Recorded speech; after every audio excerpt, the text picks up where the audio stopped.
IFAT India 2025 podcast series, we have with us Mr. Siddharth Lulla, Partner Circular Economy, Climate Solutions at Intel Cap, an expert on green finance and sustainable development. He has been instrumental in designing financial solutions and investment strategies that support environmentally responsible projects and scalable sustainable initiatives. Welcome you, sir. Thank you. So my first question is related to green finance, which is becoming a key driver for sustainable development. What opportunities exist in India for mobilizing capital towards sustainable urban infrastructure? Got it. Thank you so much for that question, Dr. Sonam. So just to share with you, and it's importantly context as well in terms of what green finance means and why it's so important. Yes. Today, when you look at urban cities in India, they contribute around 70% of the total GDP that we have. Today, climate risk is real. Having said that, as we are seeing the concerns of global warming coming up, there is an increased concern of heat stress. Cities becoming more difficult to live in. Access to clean drinking water, so on and so forth. And this is exactly why green finance is very important. So what green finance really means is that, while there are investments going on in infrastructure, but how is it that those investments in infrastructure don't only ensure that these investments are also economically viable, but also have a very strong environmental impact to it. So green finance investments ensures that the balance between economic viability and environmental as well as social impact is taken care of in the kind of infrastructure investments that are taken place. Now, when we look at the entire factor on green finance from an urban perspective, so I would say there are three large areas. So one is urban decarbonization, avenues where you can increase the access of e-mobility, increase the access of energy efficient buildings. How is it that we can drive the investments in avenues like, we've got metros in Mumbai now, but more energy efficient planning and development of metros, like energy retrofits to ensure that.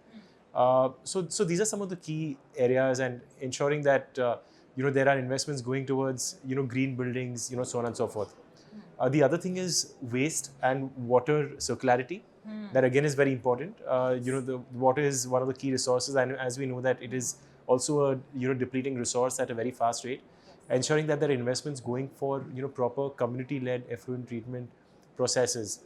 From a waste perspective, ensuring that textile, plastic, e-waste is being there are systems to collect it and recycling it. Ensuring that proper investments are going towards recycling infrastructure. So these are very critical. And finally, the third avenue, I would say is and somewhat linked to urban, but also very important because a lot of manufacturing takes place around cities as well, is the entire avenue of industrial and peri-urban clusters. So imagine that you've got manufacturing zones. So how is it that we can have infrastructure around it, which is sustainable and supported by green finance, such as energy transition solutions where you're using biomass instead of coal, common effluent treatment plants, common recycling solutions across manufacturing regions in the outskirts of the urban systems. And these are all avenues where green finance can play a very strong role. Wow, interesting. So that brings me to the second question, that is green finance structured to be supporting both large scale municipal projects and smaller community based sustainability initiatives?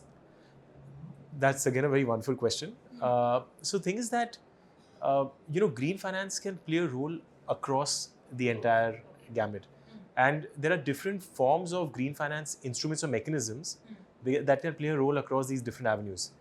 So for example, if you look at the large-scale urban infrastructure, because you asked that first. Avenues such as pool financing. So can I have a financial structure which a large investor can invest in and can support multiple smaller green projects in that. Can we have avenues like sustainability linked bonds? So you've got an infrastructure project, and as the infrastructure project is delivering specific sustainable outcomes, you're providing more capital for scaling up those efforts. Green bonds you heard so much of, and you'll actually be surprised to know that India has already mobilized more than $30 billion in terms of green bonds, which basically means that how is that you can support large scale infrastructure projects using these green bonds.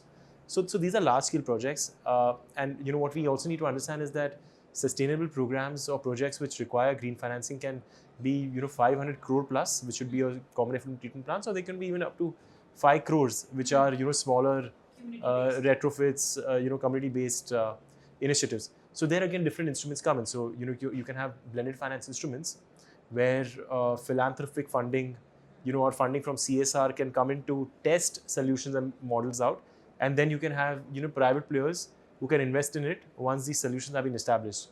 Or you can have impact investors. That's a role that our sister concern Avashkar Capital plays, wherein we've actually invested in early stage solutions, and we've seen the proof that how these early stage solutions can give you very strong results on the triple bottom line: economic, environmental, and social. And then they're ready for some of the larger pools of capital, either through green finance or the commercial investors to come in to scale those efforts. Okay, so talking about all these three instruments, Yes. green bonds, blended finance, and impact investing. So, which of these is the most effective one in the Indian context? So essentially, what's important to know is that all these three are important in the end context, and all of them play a very different role. All of them play a very different role.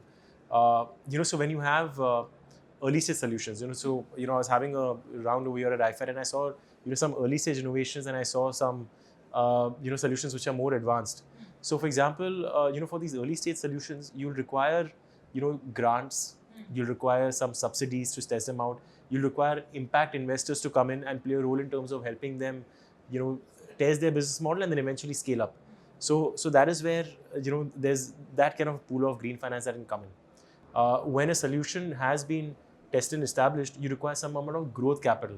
So there you can have certain finance institutions come in which have an impact lens which can help them scale. But when you look at some of the large scale infrastructure projects, this is where public private partnerships, green bonds, sustainable financing can come in. So I was reading somewhere that in developing the gift city in India, you've got a sustainable bond framework coming in, which is looking at investments of 200 crore plus from an investment standpoint. When we look at cities like we look at Madhya Pradesh, I realize that when it comes to setting up of recycling infrastructure, their public private partnership has played a very strong role, because the public funder is actually the one who creates the vision and direction, but the private funder, whether it's an impact lens or a commercial partner, can actually work towards scaling it and getting an efficiency in the entire system. So, you think that all these PPPs can be leveraged to scale green finance for sustainable urban development? Absolutely, and Okay. that's precisely largely what PPP has been doing. If I give you specific examples, when it comes to setting up recycling infrastructure, and not only in India but across the world as well, you'll see that large scale multilaterals have come in to set up specific provide that initial grant for a recycling model, and then you'll have investments coming in from private players to scale these infrastructure different models. So now if I take a step back and if you look at avenues like recycling, here there's a lot of work that I'm seeing where PPP is playing a strong role. Closer to home in Tirupur in Tamil Nadu. Tamil Nadu, prides itself as being one of the first ZLD, regions in the country when it comes to manufacturing. That's again PPP. It was basically a public funder which came in, provided access to capital, and then it was the private players who came in to scale those efforts. When we look at the work which is happening with the access and increase in penetration of renewable energy across the country, there is a lot of work which is again PPP, because from a government perspective there are a lot of subsidies and grants that are being provided. Yes. So it may not exactly be in terms of hardcore investment, but at least the subsidies and grants coming in when a private player is coming into putting an X amount of capital. When we look at avenues such as EV infrastructure, again there PPP can play a very strong role, and PPP does not have to be only in the form of capital coming from the government, but the government can provide land and the private player can come in to set up those infrastructure. Yeah, resources, access, everything. Exactly. So looking ahead, what are the key priorities for India in using green finance to achieve circular economy, waste management, and sustainable city planning? Maybe goals for 2030? Wow, that's such a wonderful question. So I would say that when I look at the goals, I'll split the goals into two avenues. One is in terms of what's required at an ecosystem level, and then one, what is required in terms of the actual infrastructure. At an ecosystem level, I think it's very important to create a green finance taxonomy. So when we are talking about green finance coming in, but you also need to be able to define what is that investable pipeline of projects where green finance needs to come in. So green finance taxonomy, which is standardized, is very important for us to create. Second is these questions that you're asking me on what the meaning of green finance is. It's also very important for the financial investors and for a lot of the commercial banks to understand what green finance means and how is it that they can actually pursue such avenues and work towards driving the development of the country in a sustainable manner. So actually working towards capacity building and technical assistance of these financial service providers, investors is very critical. And third thing I would say is an entire ecosystem level platform where you are able to connect sources of finance, two sources of investable pipeline, two sources of knowledge. So these three are, I would say, from an ecosystem perspective. And then from the actual investment standpoint, I think what's critical is one, and the work that we do in terms of impact investing, but I see there's a strong role that a lot of different impact investors can come and play a role in terms of pursuing newer avenues for green financing, and also the creation of new kind of mechanisms or several mechanisms to actually accelerate the process of investment. So, sustainable linked bonds, outcome-based financing, creation of more green bonds, more PPP models. So, more definite structures which can actually be adopted for us to mobilize more capital. The goal. And one final question, that how has been your association with IFAT India been this year? Because IFAT India is a place where, so many stakeholders come together. So how do you think that the work that you do brings an impact with your association at IFAT India? I think it's been a wonderful experience. This is probably one of the first times I'm actually visiting, in all honesty, and I was pleasantly surprised by the number of innovation solutions out there. And like I mentioned, these innovation solutions are at different stages of their journey, and I feel that there's so much of a role that one can play. One in supporting Indian entrepreneurs to create indigenized solutions that can actually drive the adoption of sustainability across the value chain. And then secondly, I'm seeing a lot of research work and a lot of global innovations over here where, Indian entrepreneurs can actually play a very strong role in partnering with them to get licensing agreements so that those solutions can come at a cheaper cost and we can actually scale those offerings. Because the interesting thing to really understand is that, when it comes to sustainability, in the West, there is a lot of investments that are done in research. From an India perspective, we're not spending so much on research.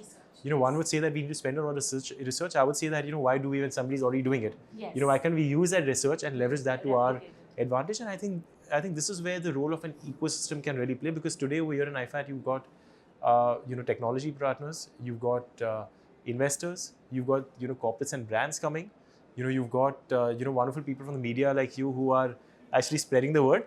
So this is the role that IFAT can really play to, mobilize the green transition of the country. Yeah, great. That's a very well summarized version of what IFAT India 2025 is all about. It's not just about Indian startups, but global partnerships, wherein we are bringing in new technologies, innovative solutions to bring a greener future. Thank you so much. Thank you so much. Pleasure's all mine.